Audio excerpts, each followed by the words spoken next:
Hello and welcome to the Car Care Nuts shop, and welcome to episode 3 of what's going on in the shop and what is this car doing here. Today we are breaking a record. Me and Jose, we just finished filming. We're about to go home. Shop has been closed for a while. It is not midnight. It's almost, but it's not past midnight, so we're good. Let's start with the tour.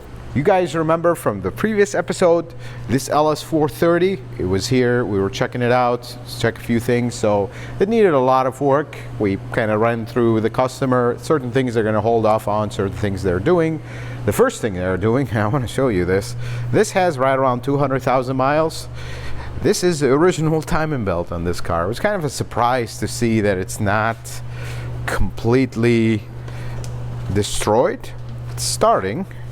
But you can see some of the wear marks on it, but it's not actually completely destroyed, so I am really happy. Folks, you do not want to wait for your V8 timing belt on the UZ engine to be completely destroyed to replace it. That's not a good, that means you are pushing it too much. But what we're end up doing here is a timing belt because it is original. If we're going to keep this car, that would be a good idea. Valve cover gaskets were leaking. We're also taking care of those. And then front brakes, they're really not good, so we're taking care of those. So we're actually almost done with this car.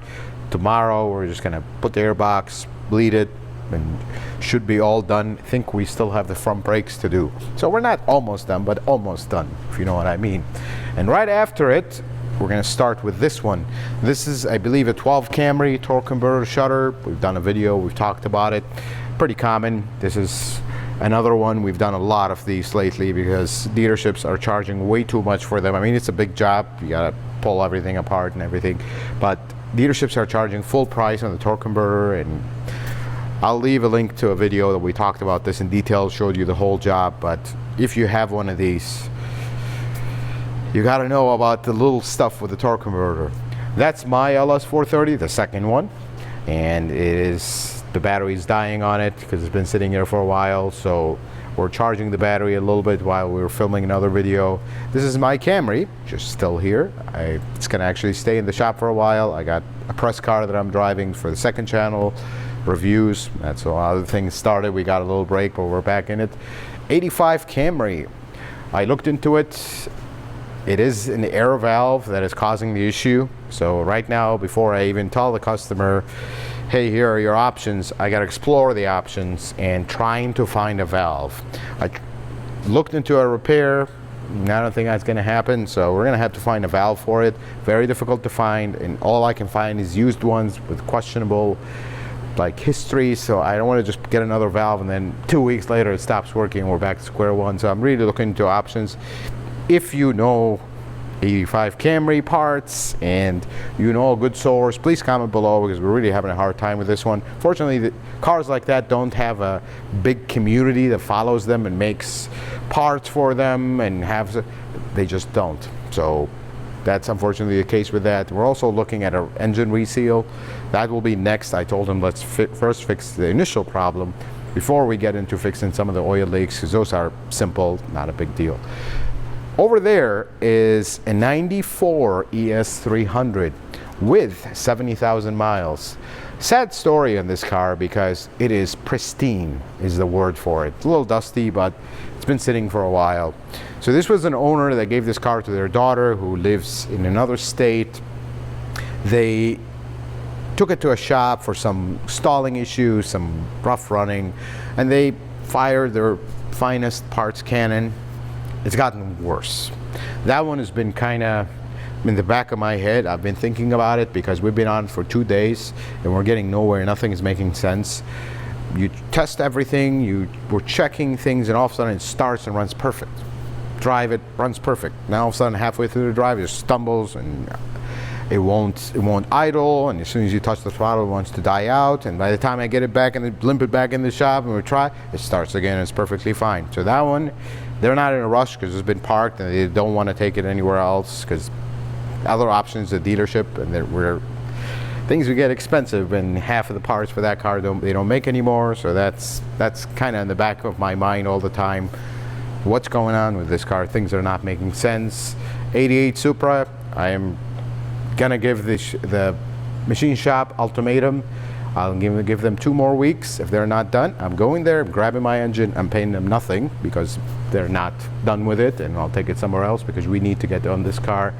I try to be nice, try to give them their time. I understand they're busy, but this is too much. And we need to get our customer taken care of. Springtime, they need to be driving this car. So I need to do something to get it done. This is a 23 Tacoma. You might be wondering, why does a 23 Tacoma sitting in our shop? Not for maintenance, it's actually for repair. Don't worry.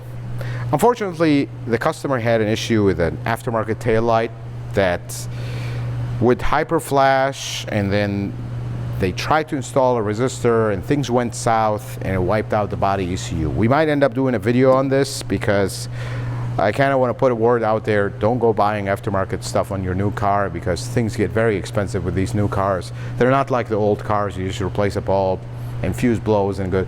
Computers are involved and things get really complicated. Really feel bad for the owner of this car because he's such a nice gentleman, but aftermarket stuff, that's why I always tell you, aftermarket stuff, don't go with them. Problems. This is the casing point of that.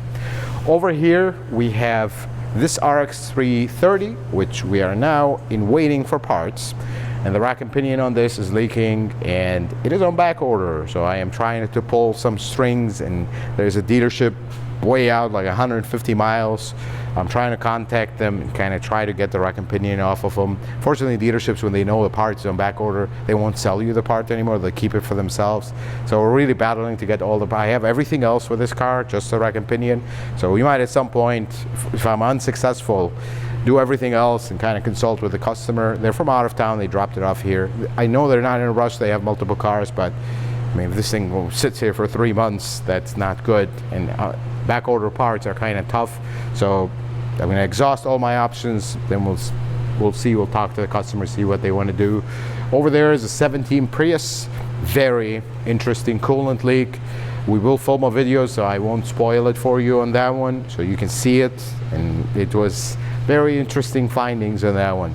Over here we have this beautiful 2011 Avalon. We actually filmed a video. It's a rack and pinion. You will see this video on this car coming up soon here. We're actually all wrapped up with it. It's got a coolant drain. I'm going to leave it drain tomorrow morning, finish it up, and it's all ready to go. They're actually picking it up tomorrow late in the day. This is the Tacoma, which for our purposes is done, except the transmission sitting next to it.